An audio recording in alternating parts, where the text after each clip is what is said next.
wake that ass up. Early in the morning. The Breakfast Club. Morning, everybody. It's DJ NV, Jess Hilarious, Charlamagne the Guy. We are the Breakfast Club. Lauren LaRosa filling in for Jess. And let's get in some front page news. Start off with some quick sports. Now, in WNBA, the Liberty beat the Lynx 80-66. Major League Baseball, the Dodgers killed the Mets last night 9-0. Now, in NFL, the Bears beat the Jaguars 35-16. Buccaneers beat the Saints 51-27. The Ravens beat the Commanders 30-23. The Colts beat the Titans. The Packers beat the Cardinals. The Texans beat the Patriots. The Eagles beat the Browns 2016. The Steelers beat the Raiders. The Chargers beat the Broncos. The Falcons beat the Panthers. The Bengals beat the Giants. And you want to do your score, Charlamagne?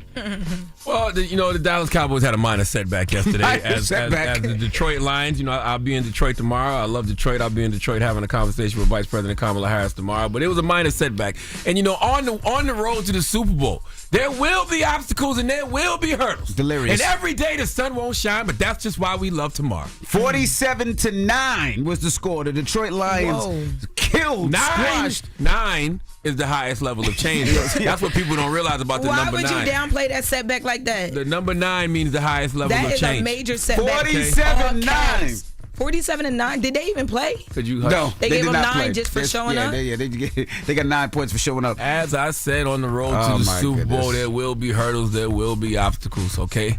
But every day the sun don't shine. That's just why we love tomorrow. That's what Pastor Glow told us. Gloria Hallelujah Woods told us. As long as you're strong in your faith. That's right. Now, Monday Night Football, the Bills take on the Jets at 8:15. Good morning, Morgan. Good morning, Red. I meant to tell you, pull up that Sheriff Chad Bianco clip. So at the top of the headlines, Las Vegas man is facing charges after being arrested at a checkpoint near former President Trump's rally in Southern California on Saturday. The Riverside County Sheriff's Office said Vim Miller was found to have multiple guns illegally in his possession, and his motives remain unknown. Supposedly, this may have been a third assassination attempt on former President Trump's life. So let's hear from Riverside County Sheriff Chad Bianco on that situation. They don't have that audio.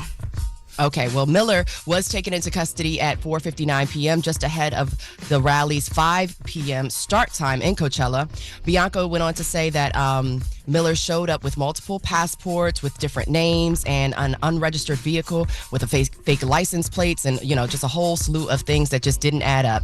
According to Riverside County Inmate Information System, Miller has been released from the detention center on Sunday on a $5,000 bail. The audio basically said that Bianco was basically saying that he does think that his team stopped a third assassination attempt on former President Trump's life. Now, meanwhile, during that same rally in Coachella, California, Trump slammed Vice President Kamala Harris's state for its taxes, inflation, and a number of immigrants, saying California Governor Gavin Newsom, who he called New Scum, is responsible.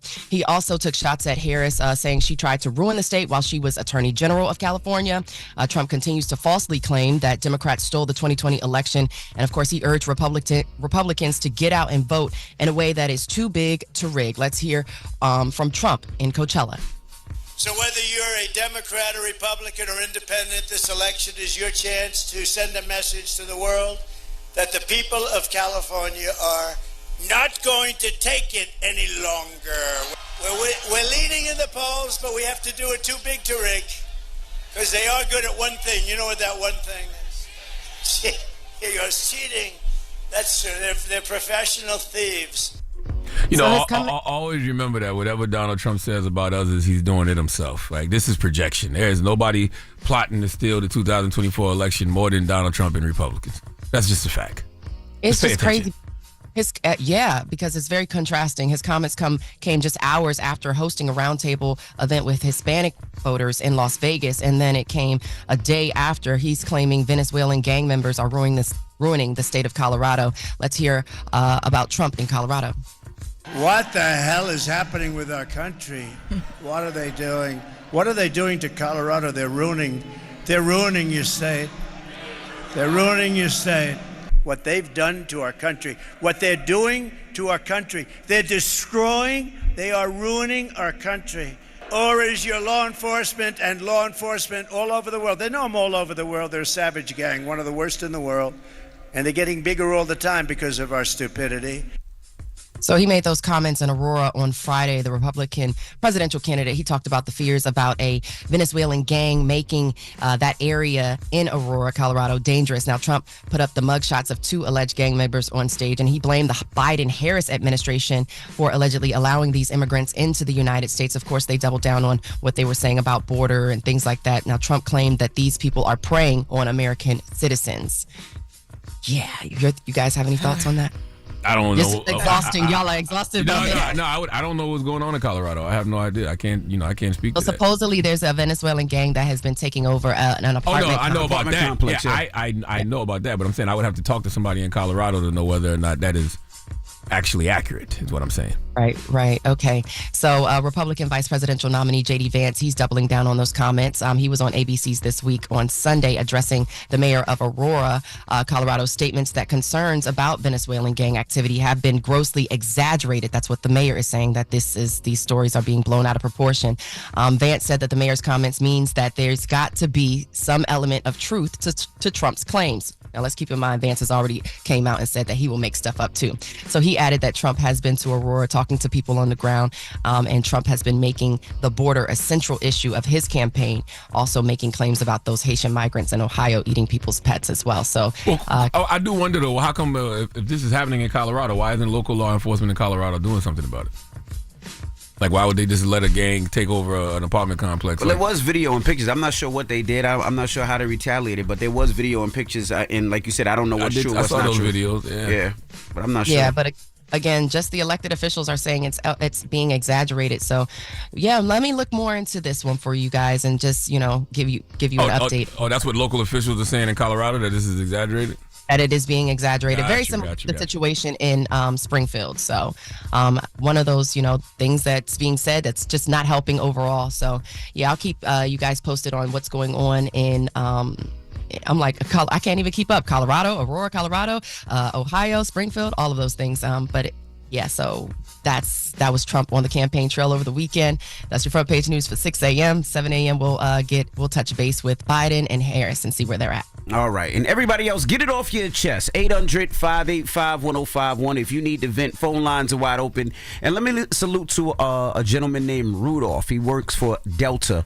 When I was traveling over the weekend, I just seen the way that he was handling a lot of the older people and people in wheelchairs, and how nice he was to them, and how he was making their day, complimenting them, and just really having the time just talking to them, and how that made them feel. And I was just in the background just watching him, so I just asked his name. I just wanted to shout him out. So if you work at Delta Atlanta, the brother's name is Rudolph. Salute to Rudolph. Salute to Rudolph this morning. You ain't give him a tip or something? They're not allowed to take They're tips. not allowed to take them. Not in front of people. Give him something on the low. You ain't had to tell everybody.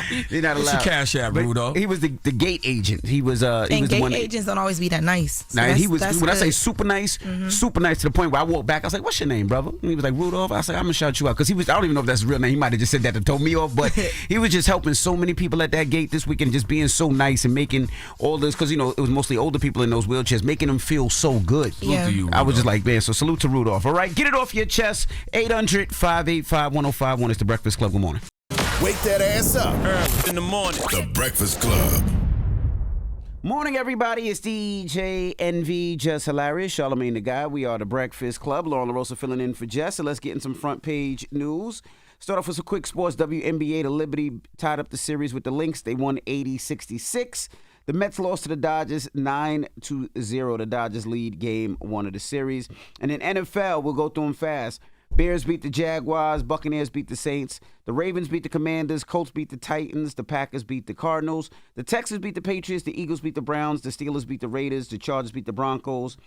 The Panthers lost to the Falcons. My Giants lost last night. And the Lions washed the Cowboys last night 47-9. It was, oh, man. First of all, nobody got washed. Yes, y'all did. Well, a loss is a loss. Okay, at the end of the day, y'all took an L yesterday. We did. took an L. Nobody cares about what the final score is. You're deflecting. All right, I'm not. This is just a loss is a loss. It don't matter. You lost, you lost. It don't matter how you lost. You lost. Nah, but y'all got to ask for On the road to the Super Bowl, there will be obstacles. There will be hurdles. That's like a collapse of a bridge. Every 47-9. day the It's sun crazy. won't shine, but that's just why we love tomorrow. Gloria, hallelujah, Woods. Oh, my goodness. All right. Okay. Well, in Monday Night Football, the Buffalo Bills take on the Jets at 8:15 tonight. Good morning, Morgan. You ever heard that saying where they say the loudest person in the room is usually the... Never mind, I'm not going to get too You much. ever heard that phrase about how you need to clean your glasses? Don't let him talk to you like that. Don't let him All talk to right, you like so that. anyways, so top of the headlines right now, the massive cleanup and recovery efforts continue after back-to-back strikes from Hurricanes Helene and Milton. President Biden says those impacted by recent storms will get the help they need. He recently traveled to Florida to tour St. Petersburg, one of the hardest hit areas by Hurricane Milton. Let's hear more from President Biden. I spoke with first responders who've been working around the clock. I also met with small business owners here and homeowners who have taken a real beating these back-to-back storms. I'm here in Florida for the second time in 2 weeks and to survey the damage from another catastrophic storm, Hurricane Milton. Announced $612 million in federal funding for 6 Department of Energy projects in the Southeast. That spans over the areas that were impacted by the storms. Milton slammed into the state, Florida, as a Category 3 last week, killing at least 16 people. Just terrible. So I will continue to keep you guys updated on those recovery efforts out there.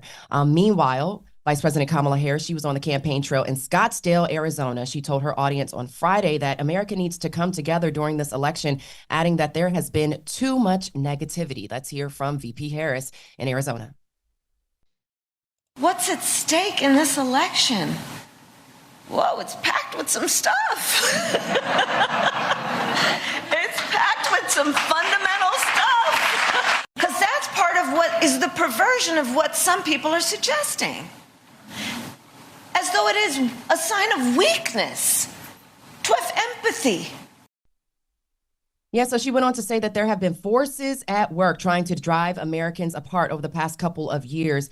Of course, Arizona is among a handful of swing states that could be a deciding factor in this upcoming election. Meanwhile, Vice President Harris, she is releasing an opportunity agenda. This is like breaking news, by the way. She is releasing an opportunity agenda for Black men focused on equipping them with the tools to achieve financial freedom, lower costs to better provide for themselves and their families and protect their rights.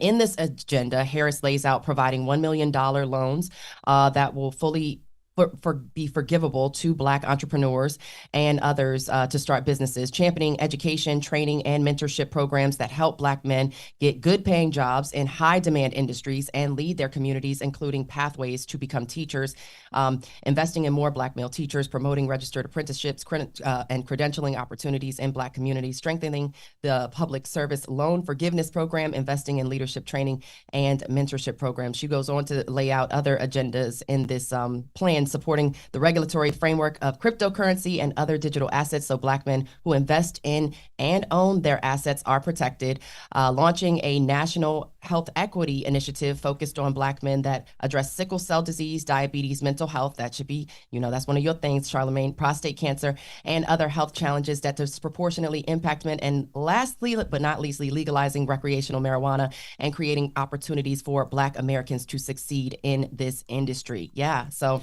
this comes as Democratic Congressman Jim Clyburn says he's concerned about Black men turning out to vote this November.